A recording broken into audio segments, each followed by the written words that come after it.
Hello, my friends, and welcome to Perfect Practice. As you probably recognize, we've got a very special guest today, my son, Devin. Say hi, Devin. So today we're going to be talking about what it really takes to be successful in practice. And Aron, of course, is joining me today. Aron, good morning to you. How are you today? I'm doing excellent. Feeling good after the long weekend. Excited to be here again. Yeah, it's always great to be back. I'm super excited. One of the things that I've been doing lately is following Andrew Huberman's morning routine and daily routine, and I'm starting to see how much better I feel within just a couple of days. And we've in my home, I've adopted a new identity known as Super Sachin, and rewrote my identity yesterday as an exercise we'll be doing in our mentorship group later this week. So I'm super pumped because I feel like I've upgraded in so many different ways. And one of the ways that I feel like I've really upgraded is learning some new skills. So that's why Devin is joining me today, because he's actually teaching me how to solve a Rubik's Cube.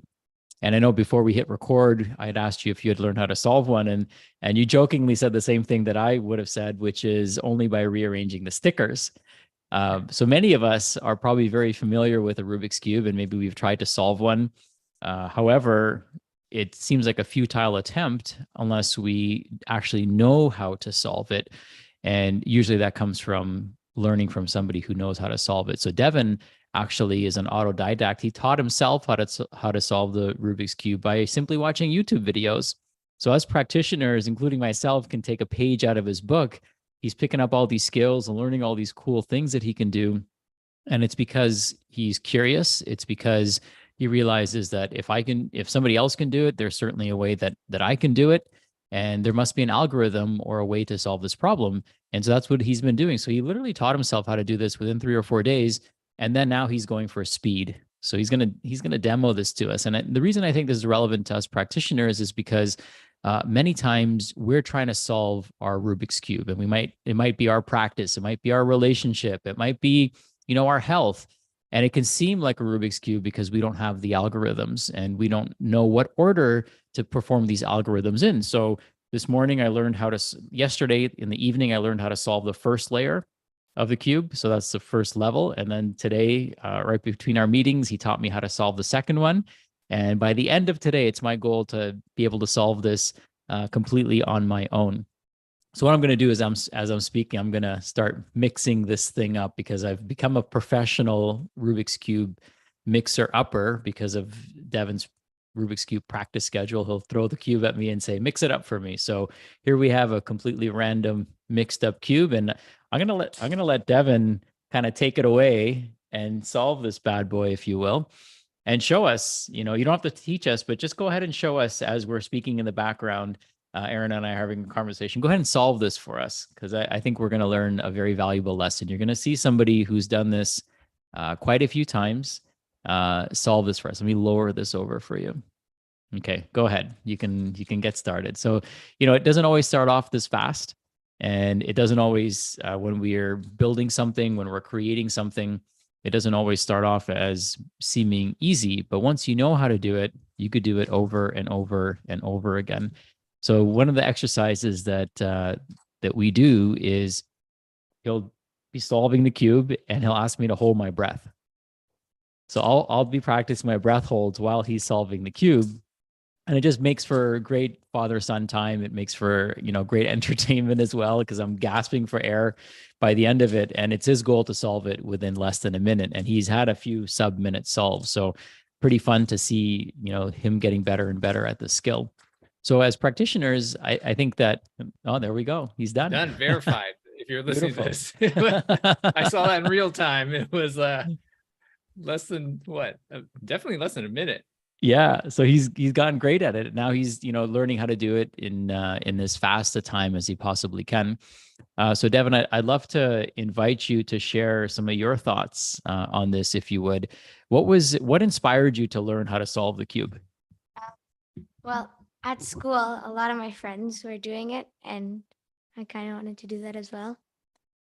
Okay, so surrounding yourself with the right people, that makes a difference, right? So if your friends are, into certain things, then the likelihood is that you're going to be into certain things. So that's important. I think that's also important for practitioners to surround yourself with people who are on a similar journey as you, who are trying to solve a similar problem, right? If you joined a group of your friends who were trying to not solve a Rubik's Cube, but maybe to solve a different problem, different puzzle, different challenge, then you wouldn't acquire the skills that's required to solve this.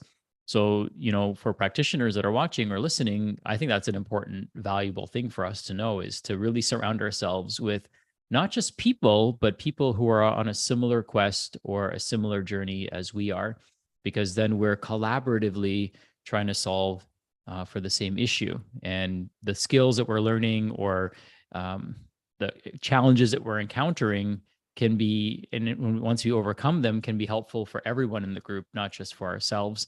And that makes it even more exciting, right? It's awesome to win where other people are excited for you to win. So in terms of being successful as a practitioner, I think one of the first things we need to do is find people who are on a similar journey as us.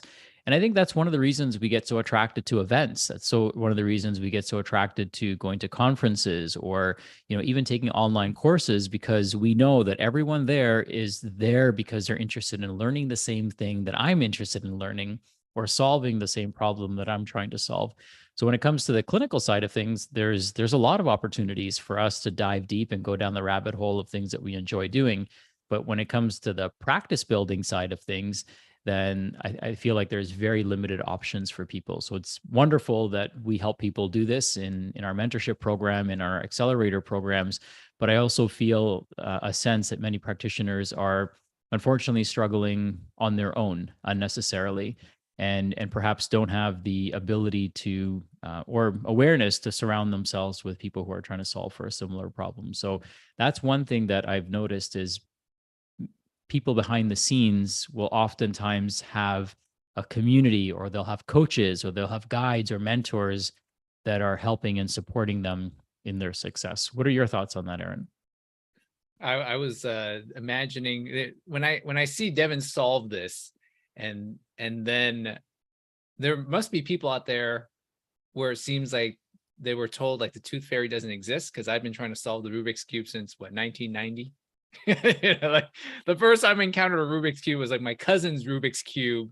And I was like, what is this thing? And I'd sit there for a while and couldn't quite solve it. So I didn't remove the stickers. I took it apart.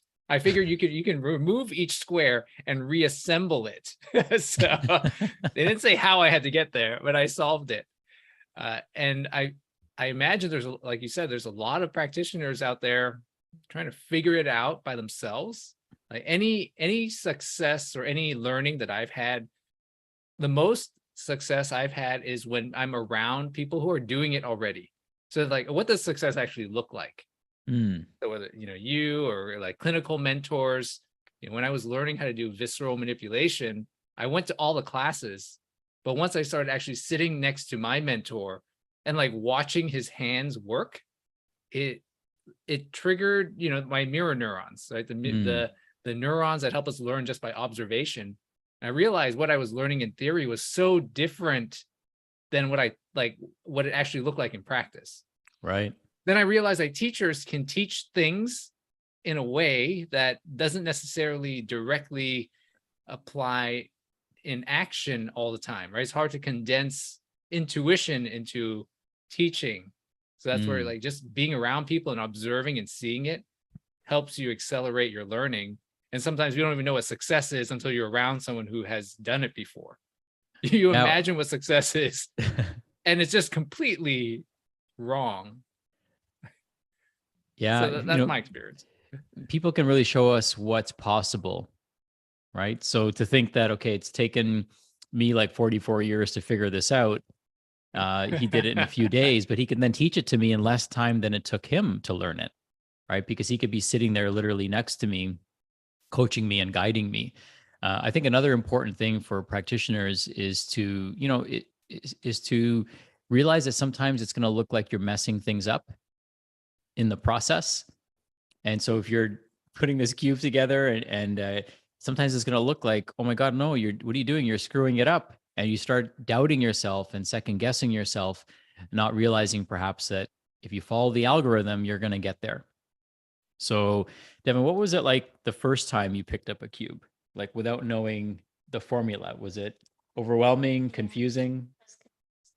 And so, when you were watching your friends do it, how did that make you feel when they were solving it so fast and it was like, it seemed like impossible to you? How did it make you feel? Nervous? Yeah, kind of. Yeah. Intimidated, maybe? Yeah. Right? Or maybe you felt, and I don't want to put words into your mouth, but maybe you felt like you were inadequate or incapable of doing it until you figured it out, right? And then you realized, oh, that's how they do it. And you're just as capable of doing it now as they are, right? So, and one of the best ways to increase capability is to teach it to others. So you're actually doing what Daddy does and teaching what he's learned over the years, solving the Rubik's Cube of being in practice and teaching it to other people. So thank you, buddy. Anything you want to share before you jump off? I don't think so. No? Okay. Well, thanks. Thanks, Devin. Thanks for joining us. Thank you. All right. Love you. Love you too. Gonna have to hire Devin to be my Rubik's Cube coach. Well, you know what? Maybe I should hire him to be my YouTube coach because he actually he's approaching 100,000 views on his channel and he's consistent. He loves recording little short videos. He's been doing it consistently. He actually did a 30-day artwork challenge where he would draw something, one thing for 30 days and post the shorts of it. And that built up his channel. So it's, I'm pretty proud of him because once he puts his mind to something, he's so committed to finding a solution, and he's got this like patience and persistence. So a lot of what I teach my clients is things I learned from my own son. That's so important. That consistency part. Like I'm not consistent. I'm consistent in some things. I took a walk. After hearing you share about Andrew Huberman's routine, I remember like we had our team meeting and I'm like, I haven't been outside. It's like we started kind of early my time. So I was like, I'm just go out, gonna get a reset. And I was just thinking about the consistency of just that simple walking. Trying to think of what the motivation, how to build that habit. And it's often that desire that's there innately that leads us down that rabbit hole that we want to engage in. And so sometimes in building a practice, it can seem we don't make it fun. It doesn't trigger that same excitement of like, oh, I want to solve this Rubik's Cube. So if someone's not reaching that success point, like you've always said, how do you make it fun? It doesn't have to be all serious. And sometimes just by making it fun, you can make it consistent. Like I've played video games in the past and there were times like I just couldn't stop because it was so engaging and you feel the progress and you feel that excitement of wanting to solve it or wanting to get to that next level. Yeah. And we don't gamify success in a practice that way. Well, we certainly don't learn that. Yeah, we don't learn it. And sometimes one of the things that, is required for us to be successful is not comparing ourselves to where other people are. And I invite people to take comparison and turn that into curiosity. So instead of asking, instead of comparing yourself and saying, oh, I could never do that, or they're light years ahead of me, I could never be there. Instead, if you were curious, then that will completely change the questions that you ask. It will completely change what's possible for you, because odds are somebody who has achieved any level of success that you desire in really not just one area of life, but in all areas of life, they're more than happy to teach you. Right? Because usually those people have an understanding that this isn't a zero-sum game, that Aron being successful or Dr. Smith being successful takes nothing away from me being successful. In fact, it only adds to my own personal legacy and contribution, and it accelerates, the same goal that I have, right? So I and you, Aron, we love sharing this information with people because our ultimate objective is to help people get healthier faster. And we realized a long time ago that the fastest way to do that is to help more practitioners do just that. right? And whether that's more people seeing us, or more people seeing, more practitioners that we coach and train, or provide influence to, then so be it, right? We're all doing the same thing. So I can be just as happy at somebody else's success as my own success, because my success isn't tied up in how much money I make, or how big my business gets. It's tied up in the impact and the result that we're creating for the world at large, right? Healthier people is going to require more than us being, a prominent practice or one or two people. It's going to require thousands of practices being successful. And that's what really drives me. And I'm waiting for that day where we run out of people to help, right? I'm waiting for that day where everyone's healthy, happy, and whole, that they don't need our services anymore. But it's going to be a long time until that happens, right? Wishful thinking for now. But I think that, it's important that we recognize that people are always there, willing and ready and happy to help us in any way that we can, as long as we approach from a place of curiosity instead of comparison. And as long as we recognize that it's not a zero-sum game, that there's enough, unfortunately, there's enough sick people to, for all of us. There won't be a shortage of that. And as long as we're coachable and teachable. So that's what I found are some of the characteristics of somebody who's highly successful. Is they're coachable, they're teachable, they surround themselves with the right people, like Devin demonstrated. They identify a formula or an algorithm and they follow it, right? Sometimes questioning it, sometimes even kicking and screaming like me. He's like, Dad, just follow the algorithm, just trust me. And here I am wanting to know like every nuance and understand how every piece is repositioned, because I'm trying to mess with it in my head. I'm like, no, there's people that have done this for, thousands of times. He solved the cube hundreds of times. So I should probably listen to him instead of questioning him. And sometimes it's going to feel like things are going backwards, or we're messing things up, or we're scrambling the cube up even more. But that's often what's required to get the pieces in the right place. And so when it feels like things are falling apart, if you're following a process or following a proven path or algorithm, you have to trust the process and, trust your intuition, trust your guides, your sages, your mentors, trust the community that's done this and is a few steps ahead of you, so that you're not constantly living in this state of you're curious, but you're not questioning all the time. It reminds me that success can be defined in so many different ways. And let's say if you link success to a specific result, like how many patients you're seeing, how much money you're making, it's always this until I get there before I feel successful.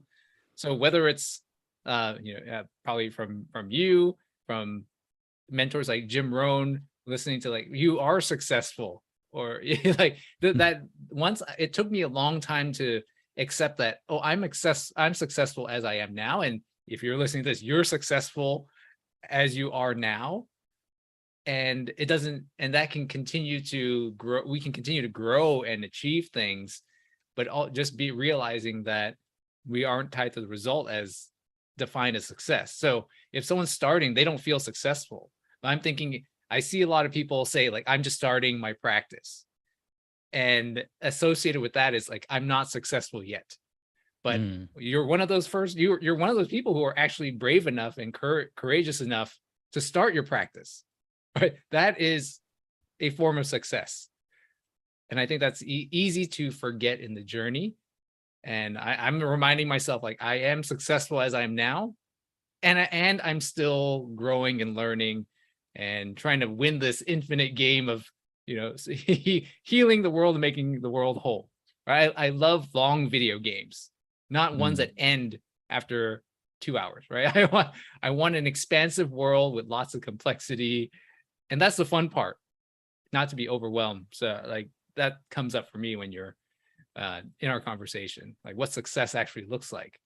Yeah, I love that. And we're referencing Simon Sinek's book, The Infinite Game. And he's got some great presentations about this as well. It's a never-ending journey, right? We're always, there isn't a finite amount of time this journey ends. I mean, in some ways, when our life ends, the journey ends. But when we're building a business, we want to think of it as an infinite game, right? How does this look forever? Not just for the next quarter or for the next year or for the next few months. How does it look forever? and you start asking yourself a different set of questions. You start operating a little bit differently. You're not so focused on short-term profits, you're focused on long-term impact. And so the vision starts to shape into something that is more fun and more likely to get alignment from other people. I think another big thing about, starting fresh in practice is that it's easier now than ever before if we're willing to ask for help. So when I was when I was starting out, or when other people were starting out, maybe 15, 20 years ago, they had to like figure it out all themselves, right? Trial and error, and, lose money. Some things would work, some things wouldn't work. Some, things that they would try or experiment would work, and some things would fail miserably. However, now there's a proven pathway, there's a proven process that others have implemented themselves, and they're willing to teach and train others. So I do think that being able to ask for help and being vulnerable is another superpower that we must acquire. And it's part of what it really takes. The people that we see, again, that are measurably successful in their practices and their businesses, ask for help. And when they ask for help, people pour into them. And you would be shocked at how willing people are to help you, because they know, or that, either they've experienced that somebody has helped them when they were down, or they understand the struggle and the challenge and wish somebody had helped them at that juncture that you're in. And they know the pain of not having that. So they're more than happy many times to help and, keep moving people in the right direction. Another thing too is, like, when people are starting out, they can think that, oh my God, I'm just starting out. I really don't know much. But here's the thing: when you're just starting out, you also don't have bad habits that many seasoned practitioners do, or you don't have like old processes that you have to completely, archive and reinvent from scratch. So many ways and many times it's easier to just start from scratch, kind of like an older home, right? Sometimes it's a lot more work to renovate a home than it is to just start and build a new one from scratch, right? So if we just look at the home building process as the practice building process, yeah, sometimes it's easy to just rearrange the furniture, or paint a color, or maybe add an extension. But if you're going to gut the place, it's oftentimes way faster, cheaper, and easier to start from scratch than it is to gut your whole house and do it all over again. So, keep that in mind as a practitioner as well. And one thing that we also talked about in our previous conversations is courage and resiliency. So I know you talk to a lot of practitioners. I'd love to hear your thoughts on courage and resiliency, and if you see that as something that maybe people lack, or they don't really take into consideration when they're building their practice. Yeah, there's a lot of fear around doing it wrong. Mm. What if I don't choose the right avatar? That comes up all the time. And I know I've been there. I need to identify the perfect niche before I build my website, or before I put something out there. And it comes up again and again. And those that make the most progress say, I don't know if this will work. I don't know if, women's struggling with menopause is the right one, right avatar. But they start doing stuff, like, regardless of how they feel, just continuing to take that next step. One of our mentees, she said one of her mantra is like forward. I thought that was a great one. Like in her mind, she's thinking forward, as in, how can I continue to move forward regardless of how I feel? Mm. And that's something I know I've worked on in my own mind. Like, how do I just take that next step? And I always like the marathon analogy, because having run some of these longer races, it's not about feeling good the whole time. I don't think anyone feels good during a marathon the whole time. That's like an impossibility. I know my feet will hurt. I know my lungs will hurt. And at mile 16 is when most people crash. But I just started thinking, what if I think every step is like, what if I'm grateful for the next step? Like, I'm so grateful for this next step. And this mantra, I just try to keep a mantra in my head. I learned it actually from, was it Mark? Is his name Mark Devine? He's a Navy SEAL. Mm. And he said often the Navy SEALs, they teach their, like, the SEALs that you just need to get to the next milestone. So however you define it, like, how do you just keep getting to that next point that you can see and not thinking, Right. how do I finish? So in terms of courage, is a courage to just keep going despite discomfort. Yeah, speaking of Navy SEALs, this jogs my memory from a story I heard just yesterday, and it was the two things. This Eric Thomas was teaching this, and he's a motivational speaker. Check out his work if you like somebody yelling at you to motivate you. I need that once in a while. So he talks about in Navy SEAL training, the first two things that they teach you is how to unjam your gun if it's jammed, and how to carry a dead body. Those are the first two things that they teach you. And so, in practice, sometimes maybe we should teach that. Like, what's the worst case scenario that can happen? Let's prepare you for that so that everything else seems so much easier. Right? For most of us, like, the worst thing that can happen is you do a webinar and technology doesn't cooperate. Right? That's like nobody dies. Nobody dies of embarrassment. Nobody dies of a technological failure like this. Most people are understanding. The majority of people statistically that register don't even show up. They watch the replay. So it's not the end of the world, although it can feel like that sometimes for us, right? So maybe we should do some like Navy SEAL style training, right? Where we prepare people for the worst that can possibly happen. And here's what you do in a situation like that. And once you get past that, you're like, oh, that wasn't so bad. Right. So a lot of times it's mentally kind of preparing for what is the worst case scenario, even asking yourself that. And, another exercise that I personally did over the weekend was adopting a new identity. And so I have my Sachin Patel identity, and then I came up with an alter ego identity, who I am right now, which is Super Sachin. And so Super Sachin has certain things that he does. He operates a certain way. He wakes up at 6 a.m., even if he doesn't feel like it, right? He sleeps in only if his body requires him to do that. Not if his mind requires it, but if his body requires it, right? Because sometimes we stay up a little too late, or we're traveling, we're in different time zones, stuff like that can happen. So I wrote a manifesto of this identity, and I started adopting it yesterday. And so today is day 2, and I realize I'm doing like 80 to 90% of these things. There's certain things that I was doing that my alter ego wouldn't do, right? Like he wouldn't leave, even if it's just the smallest thing, he wouldn't leave it behind. He would clean up after himself. Every room he walks into, he leaves it a little bit cleaner and neater than when he walked in. Every person he meets, he leaves them a little bit better, right? Any chance he has to express gratitude, he expresses that gratitude. So really simple things that, that we can do and start adopting, and then I ask myself in every situation, what would Super Sachin do? And then the answer becomes super clear, right? Would he answer this email now, or would he mark it as unread and put it off till tomorrow? Right. Well, the old Sachin might do that, but Super Sachin would answer the email right now. He would take whatever action is required, assuming that he has the time to do it.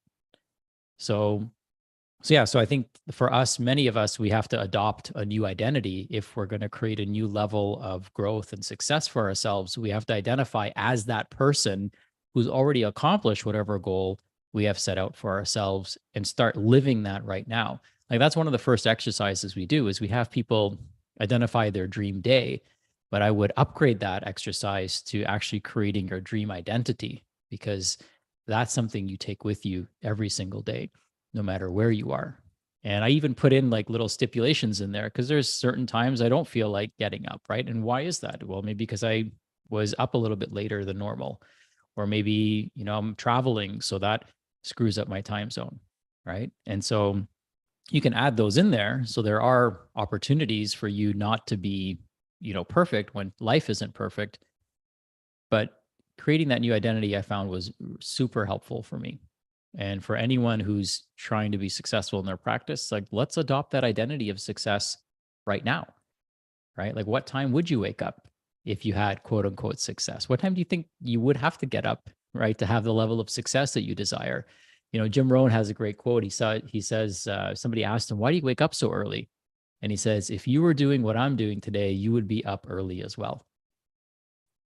Right? Like, I just thought that was such a captivating, statement. If you were doing what I'm doing today, you would be up early as well. Right? Think of Christmas morning, right? When you're a kid, you're up early because this is like the highlight of the year for many kids, right? They're going to open their gifts, they're going to be with their family, they're going to drink some hot chocolate or something nice like that, and they're going to celebrate, right? So, what if every day could be like that because of your identity and because of, what your business is going to do for people and how it's going to serve people and humanity every single day. Now, there's going to be days that you don't like doing things, right? So I put in mind that Sachin shares valuable information every single day, even when he doesn't feel like it, because I'm not always going to feel like it, right? And it's easy for us not to do something when we don't feel like it. And one of the other things I realize is that sometimes it's easy if we don't, like, one of my other things that I wrote is I don't let the opinion of others change my opinion of myself. Right. And that's one of the things that can hold many people back because they're so afraid of what other people are going to think that they don't even do the things that they know that they need to do. They don't put themselves out there and, serve humanity in the capacity that they can.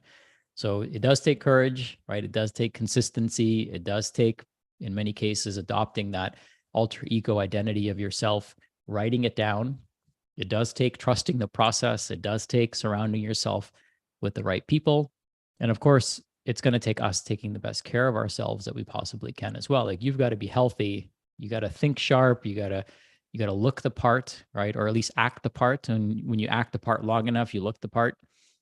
You've got to, do all the things that you would tell your clients to do, right? And I almost imagine my clients sitting there next to me, watching me and asking themselves, or just like visually observing me and paying attention to what I'm doing, right? And if my clients were sitting here next to me, is this the behavior and the thought process that I want to model to them? Right. And then it becomes so clear what I should be doing and what I should not be doing. Have you ever done that exercise of writing a new alter ego for yourself? No, I was just kind of thinking it's a little bit different than I like how you are super Sachin. That is your alter ego. Because I don't know if I shared it actually. Yeah, in Puerto Rico, I think Sophie shared it. Like, one of my alter egos that I like identify with is John Wick. Mhm. Like, his demeanor, his attitude, not necessarily the violence, but he uses it only when he's pushed, right? But I'm like, how can I make me the superhero version, not to, I'm not going to become John Wick. That's not my goal, to be John Wick. Along those lines, I learned from Mel Robbins. She said that you should how can you start to expect the obstacle? So along the same line, the identities help identify who you need to become, how you want to identify what habits you do. And I've actually wrote where I am, where I want to go, and the things I expect to go wrong. Because going back to the boot camp for practitioners, like, when you do a webinar and your mom's the only one who shows up, that can be a little discouraging. Or when you plan your first workshop, you're like, who's going to be here? And I've done smaller workshops. I've done some of that are bigger, but just learning how to show up regardless of who's there is a habit. And just knowing that that's a possibility and it's still a successful because I did it, that keeps me going. So I think that ties into identity as well. Like, how do you show up? Like, how would the next version of you show up when things don't go right? Because there will be times where things don't go right. Things will break. Your emails don't go out when you think they're supposed to, or there's a typo. All those things will happen. And I find that actually helps calm my nerves. And you just get used to that feeling like, well, I mean, Murphy's Law, things are bound to not go right all the time, but I'm prepared to deal with it when it does show up. So I think I'm starting to build that into my identity over the last few years. And that really helps because then I'm not discouraged if things don't go right. Yeah. I think, like, one of the things that comes up for me as you're saying that is, awesome Aron, let's just call him that for now.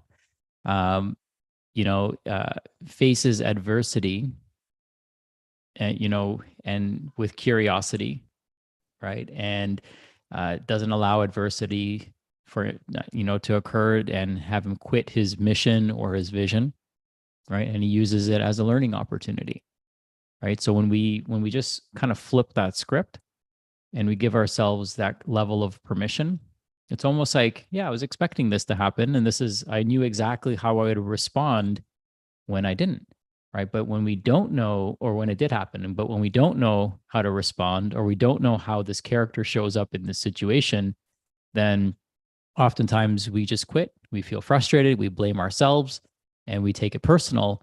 And that's one of the things that we want to stop doing, especially when it comes to building our business, right? Because we are the most important asset that we have. And so if if mentally or emotionally we become disconnected, then it's almost impossible to build your business. Exactly. Like the mantra I learned, a great book that was it Derek Sivers recommended, I think, was The Art of Possibility by the author is like Benjamin Zander. He's a composer, really talented. And the thing that stood out for me from that book was, if you encounter a problem, instead of like swearing under your breath or complaining, what if you just said, "That's fascinating." Like I dropped my dinner on the floor after cooking it. Oh, that's fascinating. Like it just diffuses the pain of that and the frustration. And I just started doing that. The cat knocked something off the table. I'm like, oh, that's fascinating. Like, litter's all over the floor. Oh, that's fascinating. She ate the curtains, whatever it might be. It works with pets and it works with people. So that's fascinating is what I've programmed myself to respond. I'm just working on that habit. Yeah, that's fascinating. Flight's canceled. That's fascinating. I love that. My breathwork mentor, Giovanni, he's got a great mantra that he lives by. I don't even think he realizes it, but I shared this with him. I'm like, I love your attitude because it's a we'll see attitude. And you've probably heard, I'll butcher this story. Maybe you've heard this story already, but it's a gentleman, and he's got a son, and his son ends up breaking his leg. I don't know if you heard this story, but No. he's got a son. His son ends up breaking his leg, and all the villagers are like, "Oh my God, that's terrible. We're so sorry that he broke his leg. Can't believe this happened. So tragic." And the father's like, "We'll see." And then the very next day, the army came to recruit people, and they couldn't recruit his son because his leg was broken. And then all the villagers would say, "Oh my God, you're like so lucky. Like your son broke his leg. Like he's not he doesn't have to go to war." And the dad's like, "We'll see." Right. So it's like, it's just having that the attitude of, it's almost like it's the opposite of certainty. Right. Sometimes we just don't know. Right. If things are happening, for us, because or things are always happening for us, but we don't know what the downstream ripple effect of it's going to be. Right. So I think it's important for us to have, ways to diffuse situations so that we're not overly excited and we're also not overly upset by a situation, and maintain something that we call equanimity. Equanimity is where, if you think about water, you drop even the tiniest pebble and the water gets rippled.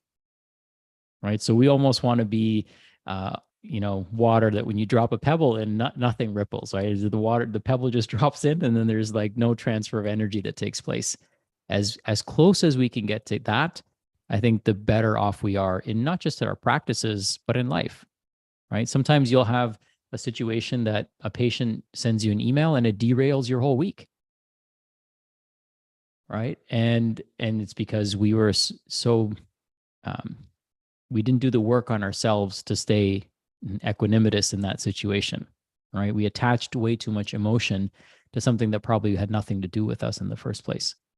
So to be successful, that it's going to require us to have that resilience, right? And have that emotional resilience along with the physical and spiritual resilience that it's going to take to build our business. The way I think about it, like we're going to have those moments where we're not feeling equanimity, or we're not feeling equanimous. What's the right word? The adjective there, adverb. But my goal in my mind is to shorten those windows where I feel knocked off. Mm. It's not that I will never feel the pain of things not working with like a patient or, you know, a sale falling through, for example. But how can I minimize the time it knocks me off? Or, you know, how do I recover quickly? It's just like working out, right? You just because you feel sore for a week doesn't mean you stop working out forever. It's just how do you next time, how do I work out to a point maybe where I can walk after doing squats? You learn very quickly where that the recovery, the fast recovery is the goal to reaching success in that point. So how do Yeah. you shorten those windows? You know, and another thing to keep in mind for everyone is the people that we admire the most are the people that have probably made the most mistakes. They've learned the most lessons along the way. You know, they've done, you know, many things, you know, that they would probably look back and say incorrectly. And that's part of it, right? So if we can surround ourselves with the right people that can coach us, then we're much less likely to make those mistakes. But that's part of it, right? It's only failure if we don't learn anything. The failure to learn from, you know, a mistake. It's just a take, right? It's not a life. It's not a person. It's just one situation where things could have gone a little bit differently. And so it's important for us to dissect that, learn from it so that it doesn't happen again, if at all possible. In many cases, that is possible. So, you know, just kind of wrapping things up here, you know, we talked about a lot of things, different metaphors, different ways of looking at our health. And, you know, if you missed the beginning, my son solved a Rubik's Cube within less than 60 seconds. A few weeks ago, he didn't even know how, taught himself. Now he's he taught my wife, so my wife can solve a Rubik's Cube. He's teaching me now, so I can solve it. And it's really about trusting, following the algorithm, being coachable, being teachable, trusting. It's so important that we trust. And it's also important that we surround ourselves with the right people who are on a similar journey and quest as we are, because that gives us courage, that gives us resilience, it gives us the ability to learn from one another. We have these mirror neurons that are so beautifully, you know, embedded in our brain that allow us to learn really quickly from other people. It also allows us to learn from other people's mistakes, right? So I always tell people to learn from other people's time and dime, right? So let them spend the time and make a mistake, and let them spend the money and make a mistake, but you learn from them, right? And most people I find are willing to teach you how not to make the same mistakes. And the other thing we talked about was adopting that new identity, right? Sit down, spend 15 minutes and write down what is that identity and share it with somebody. So it's one thing to write it down and to keep it a secret, but it's another thing to actually write it down and share it. So then other people can hold you accountable to it. So I actually did that with my wife and son. I said, these are the characteristics of Super Sachin. So you need to hold me accountable to it, but you also need to be prepared for this. So like one of the things I wrote down is when when Super Sachin says yes, he means yes. And when he says no, he means no. Because sometimes I'll say yes to something when I really wanted to say no. Right. So my son, he's an only child, and I consider him my best friend. I hope he feels the same way. So, you know, he doesn't have a sibling to spend time with. So I end up being his big dad and his bigger brother kind of all at the same time. And, you know, when he wants to go and play basketball, sometimes I'll say yes out of guilt, even though deep down inside I want to say no. Right. I'd rather do something else to spend that time with him. So I'm not saying no to him, but I'm saying no to that activity. And so he's prepared for that now. Right. So he's not going to take personal offense to it. He's not going to be upset about it. He's just going to know, okay, well, I know he wants to spend time with me. So what's a different way that we could spend time together that's compatible with my schedule, right? That's compatible with, you know, his schedule, and then works out for everyone. Anything else you want to share, Aaron, before we jump off? I love that it kind of boils down to we can't boil it down, but one of the biggest components I think is missing from a lot of people's lives is like identity and reevaluating identity. So I'm gonna write down what awesome Aron would do, and I'll share it with you, and so you can hold me to it. And it's so important to constantly reevaluate. If you're not getting to where you're going, maybe that identity needs to be reborn. I think that happens all the time.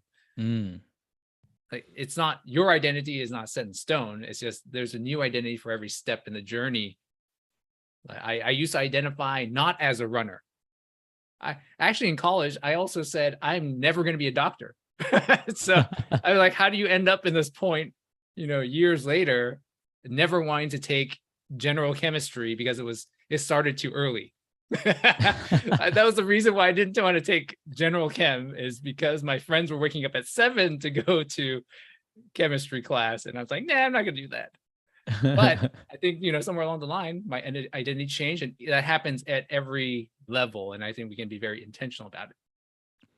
Yeah, I love that. I remember our chemistry class started at 8 in the morning. It was like the first class, Monday, Wednesday, Friday. So it was like brutal. And I never, don't tell my parents I didn't really attend chemistry. But the interesting fun fact was that my wife attended every single class. I attended maybe like 3 or 4 of them. And in the end, I beat her in the course. I ended up getting an A in the course. You are that guy. I am that guy. And you did you meet Deepa that way, or did you were you No. I met her prior to that, but we did study together for the final exam, and I ended up somehow beating her. So we get a good laugh out of it to this day still. And the rest is history. That's there it is. The rest is history. So if it wasn't for chemistry, who knows, right? Exactly. We'll see. We'll see. Exactly. I love it. Well, thanks, Aron. This is awesome. And I really enjoyed our time today. If you're somebody who's listening to this and interested in learning how to, build your perfect practice, surround yourself with the right people, build some accountability into your growth. Also, you're coachable, you're teachable, and you're somebody who wants to, make the biggest impact that you possibly can without wasting as much time and money as you possibly can, then I invite you to join us in our mentorship program, or join us for our upcoming event called Perfect Practice Live. We'll share the links in the notes.